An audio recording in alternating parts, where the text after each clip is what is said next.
Hello guys! Magandang hapon sa inyong lahat. This is your guys from Masagari Channel. Faith Healer Uzamatarder. So, yung hapon na to. Tignan natin sabihin sa iyo ng ating mga gabay. So, this is a special gabay for the month of July 4 hanggang July 10 for the sign of Sagittarius. So, Sagi, welcome sa my channel. Ano kayong messages, advices, and spirit guides ang ating masasaga for today's video? Kanino kayang energy or kaganapan sa buhay ng mga Sagittarius ang ating mahagilap. So guys, this reading is a general reading namang nila at makaka-resonate. Kunin lamang po makaka-relate sa inyo and comment down below kung kaninong energy ang ating nasagop. And because don't forget to like and subscribe my channel and hit the notification bell for more videos update. Kasi maraming salamat po sa mga walang sawang pagsuporta sa aking channel. Lalo-lalo na ang hindi skip ng ads away, pagpalaing kayo ng Diyos at may kapal, siksik digdig na guumapaw na biyayang manabalik sa inyo. So let's see guys, what is the messages, advices sa iyo ng ating angel spirit for the sign of Sagittarius. So let's see and watch this.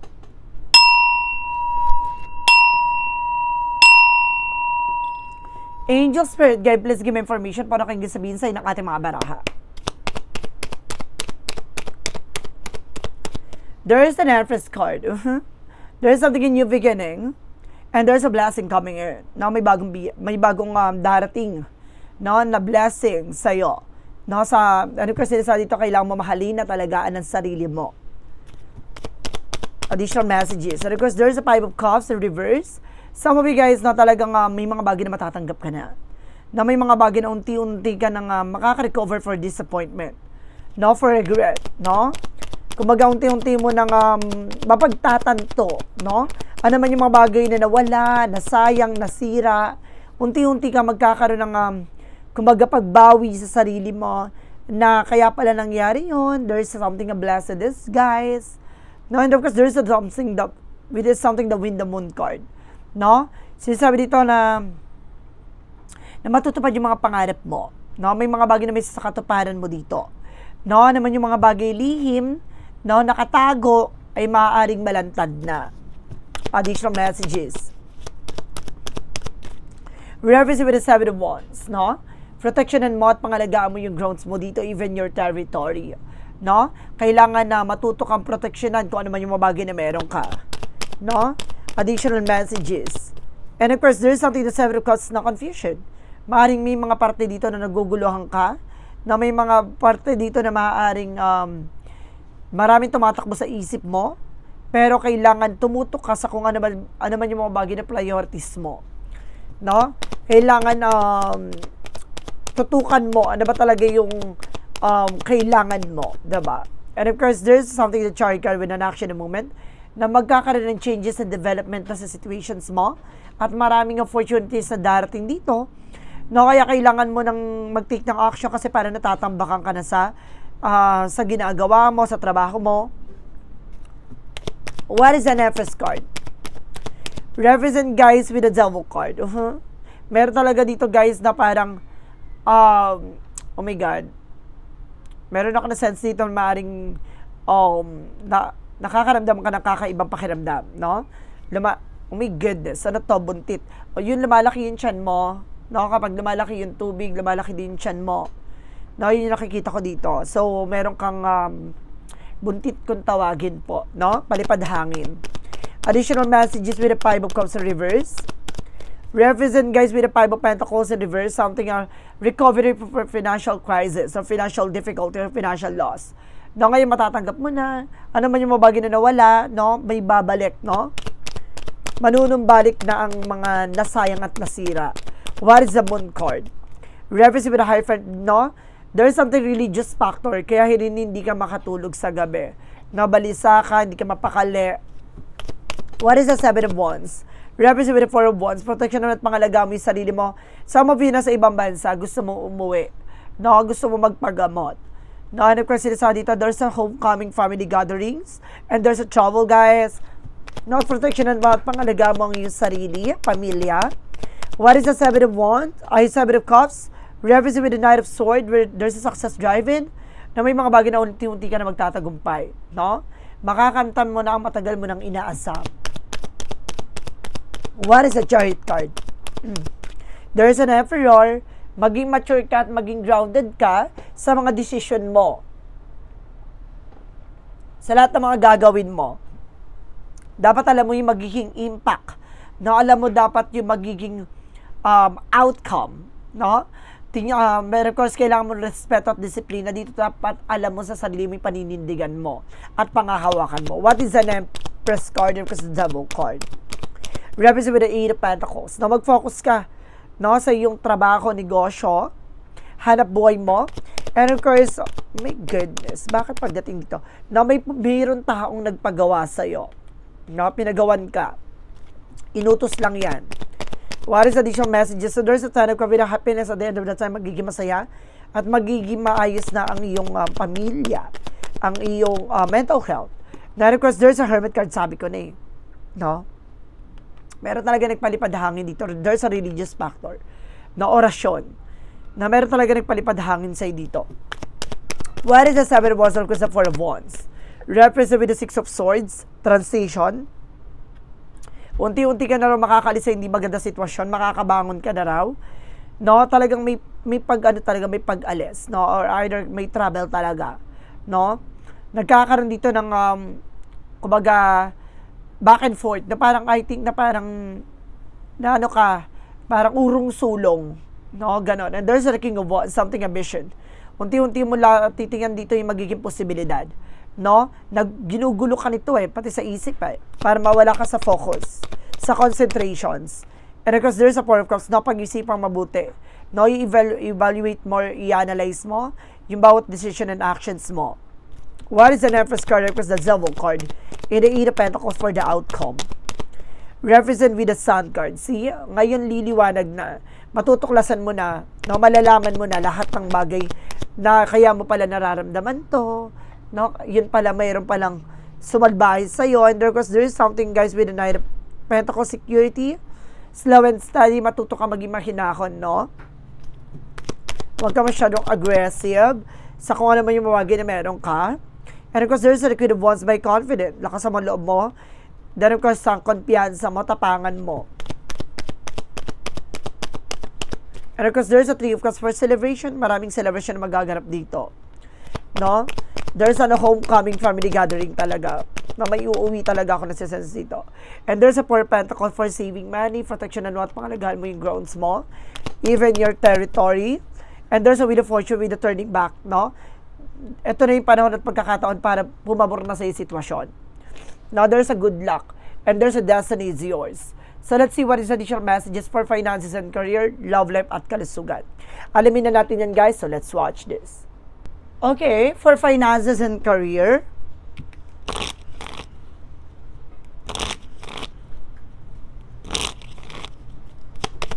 Let's see. There's the Lovers. Oh, connected with your love life. Relasyon, and there's a Queen of Swords with clear the boundaries. Linisin mo. Yung magsisilbing balakid. No, sa hanap buhay nyo. There's a partnership. No, there's a Five of Swords. Nagkakaroon na there's a fair fight, sorry. There's a fair fight. No, patas na roon laban. Magiging maayos na ang kalagayan pagdating sa iyong finances. No, sa inyong negosyo. And there's a Star card, healing and recovery. No, makaka-recover na. No, ang inyong negosyo at trabaho. Magiging maganda na ang inyong resource of income. And of course, there's something the Queen of Pentacles. Basta maging mature at maging grounded kay how to manage. No, how to control. And of course, there's the King of Cups. No, your person is very devoted, no, provider. No, kumbaga meron dito sumusupport. There's an ancestor guides, no. Meron ako nakitang mahal mo sa buhay dito na yumao na ginagabayan ka. Pinoproteksyonan ka. No, pagdating naman tayo sa love life. And of course, there's something the King of Pentacles being security and practicality. No, kung ano naman yung mabagi na meron ka pagdating sa relasyon, wag nyong sinishare, no? Wag kayong nagbibigay, wag kayong nag-reflect by social media. No, maraming inggitera. And of course, there's the Knight of Cups. No, matutupad yung mga pangarap niyong dalawa na person mo. And there, of course, the Ace of Swords, something mental clarity and breakthrough. No, some of you guys, no, mayroon dito magtatagumpay kayo, no, ng person mo. Maari kayong may mga babili, no, meron kayong mapundar, No, at meron kayo mapuntahang mga iba-ibang lugar. No, meron ako nakita-sense sa ganun. And because there's a 3 of Wands, so there's a trouble, guys. Now, there's a waiting for ship. No, kung may hinihintay ka na resulta, document papers, there's a possible na makuha mo na. Now, and there's a trouble talaga. May trouble ako nakikita dito. And there's a page of soy, being curiosity. Kailangan, kumbaga pagpapasok sa isang relasyon, kailangan mo muna, no? Ng gusto. Or either maging mabusisi ka, no? With your person. No, kailangan, kumbaga, alamin mo rin, no? Kung ano yung magbibigay kaligayahan sa kanya. Additional messages. And of course, there's something, the magician for manifestation. Na may mga bagay dito unti-unti nyo na manifest na magkasama, ganon. Na matutupad nyo at mabubuo nyo na yung mga pangharap nyo dalawa. Wow. Pagdating sa kalusugan, there's a 7 of Swords with the snakiness, no? Meron ditong, kumbaga kahit na bawal, no? Sige kayong ginawa, no? It's either uminom, kinain, ng kung ano-ano. And there's a Knight of Cups, no? Umiwas kayo sa mga tumatanggap na pagkain na galing sa ibang tao, ha? Sa labas. Coffee man yan, drinks, pagkain. And because there's a Page of Pentacles. So, see? Kumbaga pagdating sa kalusugan nyo, mag-invest kayo, no? Kailangan yung pangalagaan ng inyong kalusugan. No, there's a Knight of Cups. Moving forward, kailangan nyo umiiwas sa mga bawal sa inyo, sa mga bagay na nakakasama sa inyo. No, yung kailangan nyo na ng, kumbaga, kailangan nyo na ng healthy boundaries, no, pagdating sa inyong kalusugan, yung mga nilalamon nyo or kinakain nyo. There's a Strength card, confident. So, kailangan nyo rin ng kumpiyansa dito. No, may mga bagay o takot ka dito nararamdaman ko, napakabigat. And there's a 10 of Wands. So, see, nagbibigay pa bigat to yung worries, anxieties, stress. No? Ito yung kailangan nyo pakawalan. No? And of course, let's see what is additional messages with the magical fire messages. And biases, and of course, pick a card, yes or no. So, alamin na natin yun, guys. So, let's watch this. Okay, with the magical fire messages. Represent what? And there's a winter, guys. No, ngayong winter season, maaaring masagot na lahat ng katanungan nyo. And of course, there is something, guys, with do some research. No? Kailangan tuklasin mo lahat-lahat, no? Huwag kang, kumbaga, magtitik agad ng decision hanggat hindi mo na pupunto or either na sisigurado. No? Or either, hindi mo pa wala pa assurance, no? And of course, easy does it. Stop trying so hard to control this situation. No? Huwag mong piliting kontrolin yung isang bagay na alam mong hindi mo naman kaya. Kung para sa'yo, para sa'yo. No? What is the yin and yang oracle card? And there is a North, no, with a purpose. No? Malalaman mo dito kung ano ba talaga yung purpose mo. And because there's a lack and doubt. Ito yung sinasabi ko kanina, no? Alisin yung pag-aalinlangan. And of course, ang takot at pangamba. Then, there's a seeds, no? With the spring, there's a blossoming lalago na, no? Lalakas na mamumukadkad na. Ang ano man yung mga bagay na iyong itinanim, aanihin mo yan. Ano man yung mga bagay na iyong itinanim, maaaring sumibol na yan, gumanda na yan, lumago na yan. So, let's see what is additional messages tayo with the synchronicities. For synchronicities, represent what? Represent with a home. No? Meron talaga ditong related about sa inyong tahanan, sa inyong pamilya, or either makakabili ka na bagong bahay. Now, and there's a faith, no? Susubukan ang inyong pananampalataya at tiwala, and there's a shaman, no, with the dream coming true. Talaga matutupad yung mga pangarap mo dito. There's a signals, senyales, paalala at babala, no? You need to pay attention then. And there's an intuition. So, binibigyan ka ng mga senyales na you need to pay attention, no? What is the synchronicities represent what? May nasense ako dito, may parating na balita, no, sa inyo. Baka makatanggap kayo ng mga phone call and messages and email, guys. Represent, guys, with the fear. Double correction with the lack and doubt, no? Meron talagang pag-aalinlangan, pagdadalawang isip, at takot at pangamba. There's a fated meeting. So, some of you guys magkakaroon dito ng important connections, heart-to-heart conversations. And there's a gobbling, no? Taking a chance. No? Parang sinasabi, ito na yung panahon ng pagkakataon mo. Hindi siya gobbling na parang, okay, parang sugal na, hindi siya sugal na literal na sugal. Parang mayroong kang bagay na ilalaban. No? What is the eagle's number represent what? What is an eagle's number represent what? There's a 550 with the eye candy. No? Get some fresh air Call some of your pals over, take a look around you. There is so much natural beauty waiting to be discovered. Either you will soon come into involved in an exciting new project, or you will go out in a date, put your charisma to use everywhere, spread your charm around. So see, talagang meron ka ditong katangian, kakayanan, no, na mahatak, no, kung ano naman yung mga bagay na nasa paligid mo. Ibig sabihin, malakas yung charisma mo, may swerte kang taglay, no? Let's see what is the money move oracle deck. And of course, there's an opportunity, not maraming oportunidad talagang papasok sa'yo. Change is coming just in that time. So see, ang pagbabago na to ay maaaring mangyari na. Clarifying for love situation. Clarifying for a love situation represent with a faith haven. Believe in the safety of your return as every journey lead back to comfort, no?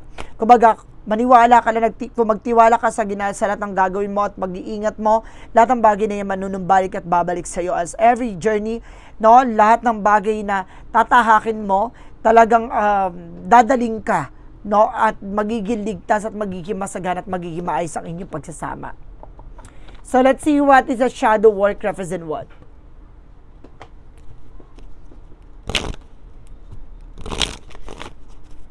From the shadow work represent what? Shadow alchemy. Oh, empowerment revert. Turn shadow into gold by shifting your awareness. So ibig sabihin dito guys, no, talagang kailangan mo ng lakas, no, or recharge or sinasabi na retreat, no. Kailangan mo dito na parang manumbalik, no, ang iyong kalakasan, no, at paniniwala sa sarili mo na kaya mo, no, hindi porket binigyan ka ng mga impormasyon na to, or either parang yung mga sinasabi na shadow na alchemy, parang yung mga takot mo, pangamba mo, no, parang sinusubukan ka kung saan ka tatatag or kung saan ka magiging malakas, no, para pag-ingatan mo, no, at para magamit mo to sa maging sandata mo to sa mga susunod na gagawin mo or sa susunod na laban na tatahakin mo sa buhay mo. What is the what lies beneath with the hidden future?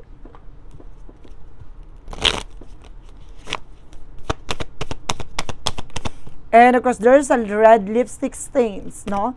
Parang this is something, parang bakas, no? Parang merong naiwan na bakas na maaaring, there's a red, it means something laban, no? Talagang susugal. O ibig sabihin dito, may mga bagay na ilalaban mo talaga dito, no? Na maaaring hindi mo ipapakita na may takot at pangamba ka at ibabahagi mo na may ngiti sa iyong labi, na maganda ang iyong intentions, no, na hindi ka susuko, no, sa hamon ng buhay na ibinibigay sa iyo. Let's see what is the clarifying for a life situation. For clarifying for a life situation, represent guys with flame of courage, no? Ignite the flame of courage, lighting the path of bravery, admissive shadow of fear. So see, kung sinasabi dito, no, talagang ito yung kasama, no, sa pagpapalakas, sa pagpapatibay ng iyong kalooban, at bahagi ito, no, parang branches or something, sanga-sanga, na para makita mo, no, kung paano ka magiging malakas sa lahat ng mga bagay na pagdadaanan mo. So let's see what is the path of the light. Represent what? What is the path of the light represent what? Okay, there's a victory. So, ganda, tagumpay.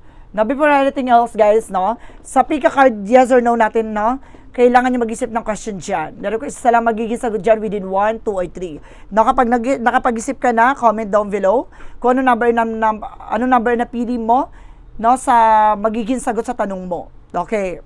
So, there's a victories. I have growth within the universe, discovering the higher wisdom that lead me to victory.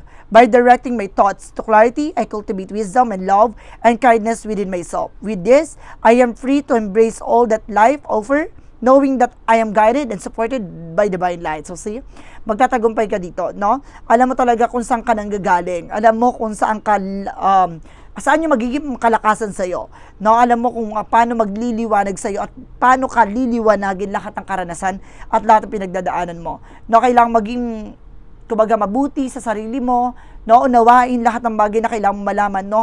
Doon mo na matatagpuan ng tunay na tagumpay. So guys, let's see what is a pick a card, yes or no. So let's watch this. Okay, with a pick a card, yes or no, ito na tayo, no? So let's start with the number 1. Sino nakapili na number 1? There is a yes. Resurrect all the yes, breath new life into it, no? Kumbaga, parang ibabalik dito, no, ang yung mga nakaraang gusto mong gawin, no, or gusto mong may sa katuparan, no, parang mabubuhay muli, no, ang iyong mga likha o ano man yung mga bagay na ninanais mo. Parang hindi mo man nagawa to noong nakaraang panahon or mga nakaraang buwan or taon, ngayon yung tamang pagkakataon para magawa mo na siya at magbabago na ang ikot ng kapalaran sa iyo. There is a number 2. Now, ito yung number 2, no, you can fake it now, what glitters isn't gold. So, hindi mo to matatago, no, hindi mo to mapagsisinungalingan, no, at lalabas talagang katotohanan, no. So, ibig sabihin nito, wag mo nang hayaan na, kumbaga, magsinungaling pa o hayaan na hindi magpakatotoo, no, sa lahat ng nangyayari, no. Number 3, represent guys with no, feeling fragment cracking under pressure, no. Ibig sabihin dito na parang pilit mo naman nilaban, no, yung nararamdaman mo, pero talagang wala na, sira na, no. Wag, kumbaga sinasabi dito, may lamat na. Wag mo nang hayaan na tuluyang pang masira, diba? Tuluyang mawala, no, hanggat meron pa, gumawa ka ng paraan para sa sarili mong kapakanan, no? Kumbaga, isalba mo yung sarili mo dito. So guys, this is a special gabay for the month of July 4 hanggang July 10 for the sign off Sagittarius. So Sagi, maraming salamat po for this wonderful reading. So once again, this reading is a general reading namang dilat makaka-resonate. Kunin lamang po ang makaka-relate sa inyan. Comment down below kung kaninong energy ang ating nasagot. And because don't forget to like and subscribe my channel and hit the notification bell for more videos update. Kasi maraming salamat po sa mga walang sawang pag-support sa aking channel. Lalo na ang skip ng ads away, pagpalaing kayo ng Diyos at may kapal, siksik-liglig na gumapo na biyayang manang balik sa inyo. At maraming salamat po. See you in the next video. Bye-bye and babush.